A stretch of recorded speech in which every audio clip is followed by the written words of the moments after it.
E aí, já sabe a resposta? Acho que essa ficou fácil, né?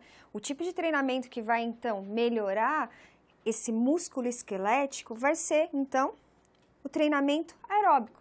Lembra que eu falei para você que ele, com o aumento do fluxo sanguíneo vindo do coração, ele também recebe mais sangue, acaba tendo mais oxigênio e com isso ele precisa de mais energia. Então ele aumenta o número de vasos sanguíneos, esse volume de oxigênio, né, vindo com o sangue, aumenta o número e tamanho de mitocôndrias, as enzimas oxidativas, e ele fica muito mais propício a resistir à fadiga, tá?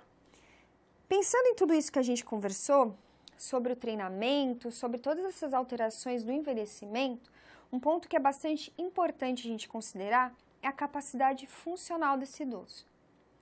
Porque eu quero trabalhar vários tipos de treinamento que melhoram tanto a parte cardiorrespiratória, a força ou a cognição. Mas eu tenho que saber se esse idoso, ele consegue, naquele momento, realizar esses tipos de atividade. É muito importante, como foi dito anteriormente, que o professor saiba em qual momento ele pode utilizar uma ou outra estratégia.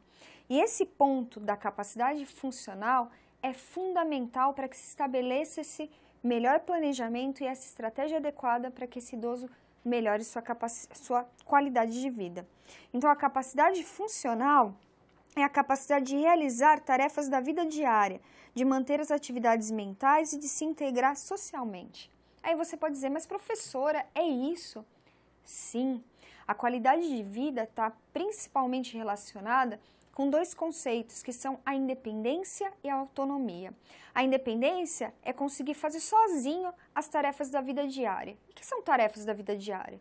Escovar os dentes, pentear o cabelo, cozinhar, conseguir limpar a casa. Isso sozinho. Se ele consegue fazer isso e ele consegue ter autonomia também em sua vida, que é a capacidade de decidir o que fazer, ele tem uma capacidade funcional que permite com que ele também faça exercícios físicos e possa aprimorar sua saúde. Então, ele ter capacidade funcional é um pré-requisito para que ele consiga manter a qualidade de vida. E se ele não tem essa capacidade funcional, a gente precisa ajudá-lo a alcançar. A Organização Mundial de Saúde, ela determina que a capacidade funcional, ela pode ser estabelecida por meio de um sistema de classificação internacional de funcionalidade, incapacidade e saúde, da presença ou não de dificuldade ao realizar as tarefas do cotidiano. Que mais do que conseguir fazer tarefas complexas, se ela conseguir dominar o seu dia a dia, isso já vai ser bastante importante para ela. Ela já vai conseguir suprir as suas necessidades e assim ela consegue depois aprimorar a qualidade de vida. Então, a capacidade funcional é diretamente relacionada com a capacidade de realizar as tarefas da vida diária. A portaria número 2528 de 2016 vai apontar isso, uma política nacional de saúde para a pessoa idosa, apontando o papel da capacidade funcional para a qualidade de vida. Enfatiza que a saúde da pessoa idosa é a interação entre a saúde física, a saúde mental, a independência financeira, a capacidade funcional e o suporte social. Ela precisa, então, integrar, para que ela tenha saúde e qualidade de vida, todos esses aspectos. Ela tem que conseguir, então, de uma forma mais resumida, decidir e a realizar as coisas sozinho. Então, o envelhecimento bem-sucedido, ele vai estar relacionado com esses dois conceitos, de autonomia e independência, porque a pessoa consegue decidir sozinha e praticar suas coisas sozinha.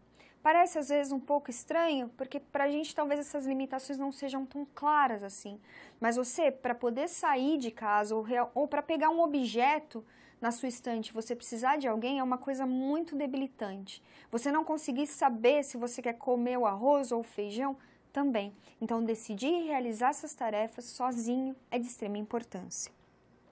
Então, a capacidade funcional, ela tem vários níveis de classificação, que agora vai ficar mais fácil para você entender essa ênfase que eu estou dando na independência e na autonomia. Então, vai ser de acordo com as capacidades motoras, que são as funções do aparelho locomotor e as atividades da vida diária. Então, a capacidade funcional vai estar relacionada com esses dois aspectos. E ela vai ser dividida em 5 níveis, considerando a independência, a autonomia e o nível de atividade. No nível 1, o idoso é classificado como fisicamente incapaz ou fisicamente dependente. No nível 2, ele é considerado fisicamente frágil. No nível 3, fisicamente independente. No nível 4, fisicamente condicionado ou ativo. E no nível 5, ele é considerado um atleta. Se pensar nas capacidades motoras e a capacidade funcional, você pode então aliar o treinamento à atividade física para melhorar esse nível de capacidade inicial. Pensando em cada nível de classificação da capacidade funcional, a gente vai tentar dar dicas do que trabalhar com essas pessoas.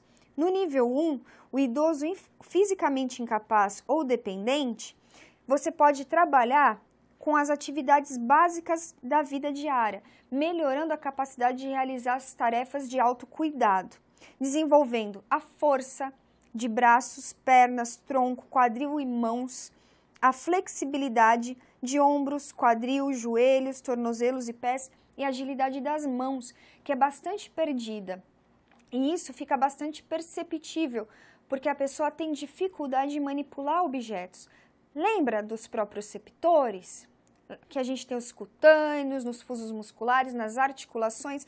Pensa nas articulações dos dedos, elas ficam mais rígidas. A percepção do ambiente, ou para realizar aquele movimento um pouco mais fino, fica prejudicado. Muitas vezes a pessoa já tem artrose, outro tipo de alteração que vai prejudicar a realização do movimento. Então, o trabalho de agilidade das mãos é de extrema importância. No nível 2, o idoso ele é fisicamente frágil e ele vai precisar melhorar a execução das atividades básicas e intermediárias da vida diária, tais como cuidar, limpar a casa, cozinhar, sair de casa. A postura também tem que ser trabalhada, porque essa pessoa geralmente perde equilíbrio e força de abdômen e também de lombar, então fica muito mais difícil estabilizar essa coluna. Então a postura tem que ser bastante trabalhada, porque ela é um dos principais componentes da caminhada, da marcha. Sem estabilização da coluna, do abdômen, essa pessoa não consegue caminhar de forma adequada. Então é importante trabalhar a força, a flexibilidade, a agilidade e o equilíbrio. Já no nível 3, você já começa a perceber uma pessoa mais independente, uma pessoa mais ativa. Então ela é fisicamente independente. Ela já consegue realizar as atividades da vida diária. Agora eu posso trabalhar os componentes físicos, os componentes do aparelho locomotor, aprimorar a aptidão física, o comportamento motor, a habilidade motora desse indivíduo, desenvolvendo força, resistência aeróbica, flexibilidade, equilíbrio, agilidade, coordenação motora e velocidade de reação. Agora eu já posso olhar para a cognição, que a gente falou tanto nessa unidade 2. Aqui ele já consegue chamar ou prestar atenção nesses outros componentes coordenativos que a cognição é tão preciosa. Ali eu precisava restabelecer as capacidades para que ele fizesse coisas mais simples e que estariam mais relacionadas com o dia a dia, para que ele conseguisse viver o dia a dia de forma mais independente. No nível 4, são fisicamente condicionados ou ativos, pessoas que a gente já pode treinar verdadeiramente, que precisam manter um bom nível de aptidão física, tornando-se importante trabalhar todas as capacidades motoras. Aqui eu posso determinar o meu tipo de treinamento, o aeróbico, o de força, o coordenativo, não que eu não pudesse anteriormente, mas aqui eu posso trabalhar com eles mesmo, trabalhando todos os estágios, as capacidades, desenvolvendo com um pouco mais de carga, ok? E no nível 5, além dessa carga ou dessa melhora da aptidão física, ganha-se outros 2 componentes, que são a competição ou a recreação. Eles são atletas, eles vão ver de uma forma diferente, não só a qualidade de vida, mas eles vão utilizar essa aptidão física aprimorada também para competir ou se divertir. E nesse ponto, a partir do momento que eu tenho essas 5 classificações de capacidade funcional, é importante também que eu observe ou que eu consiga detectar e identificar em que nível aquele idoso se encontra. Então, é importante avaliar a capacidade funcional e se avalia utilizando 2 tipos gerais de ferramentas, que são os questionários, que vão estar relacionados à forma com que a pessoa se avalia ou percebe a realização das tarefas da vida diária. E os testes físicos, que aí eu vou perceber se aquilo que ela disse que conseguia fazer dentro de casa é real, porque daí eu vou testar se ela consegue caminhar, se ela tem mobilidade de braços, de pernas, se ela tem resistência muscular. E são aplicados testes que medem força, braços, pernas e mãos, flexibilidade, amplitude articular, lembrando lá, né, do treino de flexibilidade, agilidade de pequenos deslocamentos. Então, já se consegue observar em que categoria essa pessoa se encontra e que tipo de trabalho deve ser realizado com ela. Aqui, a gente pode observar um tipo de questionário para medir a capacidade de realização das tarefas da vida diária, né? A gente está pensando em capacidade funcional. Então, você pode chegar e perguntar para determinada pessoa que você está avaliando: o senhor consegue usar telefone? E você vai dizendo como ele usa esse telefone. Sim, né? Sem ajuda, com ajuda, não consegue.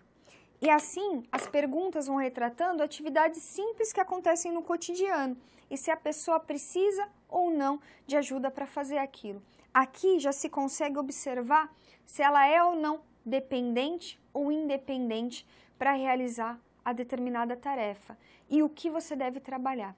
Então, esse é o grande ponto. A gente precisa observar a pessoa que vai realizar a atividade física e tentar colocar esses conhecimentos em prática a partir de uma prescrição e de um planejamento adequado para aquele idoso, considerando as suas possibilidades físicas e mentais e, além disso, o que ele quer fazer, o que motiva, o que traz prazer. Então, a gente não pode só pensar nesses componentes físicos e mentais, mas a gente tem que também pensar na vontade daquele idoso, que também é importante pensar na característica social e psicológica. Ele deve se integrar, ele está buscando um novo objetivo de vida, ele está buscando uma nova razão para viver, um ressignificado da vida. Então, considerar a capacidade funcional e também a motivação e as vontades dessa pessoa, ok? Vamos então para a interatividade? A autonomia e a independência são aspectos importantes na determinação da capacidade funcional. Nesse sentido, assinale a alternativa que apresenta o conceito correto de autonomia. Alternativa A, realizar sozinho as tarefas da vida diária. Alternativa B, capacidade de tomar decisões e de se autocomandar. Alternativa C, ter compromissos de trabalho. Alternativa D, capacidade de dirigir um veículo. Alternativa E, sair sozinha à noite. Acho que essa ficou bem fácil para vocês, porque eu enfatizei várias vezes o papel da independência e da autonomia, né? Então, a resposta é a alternativa B, capacidade de tomar decisões e de se autocomandar. Espero que vocês tenham aprendido bastante com essa aula e até a próxima!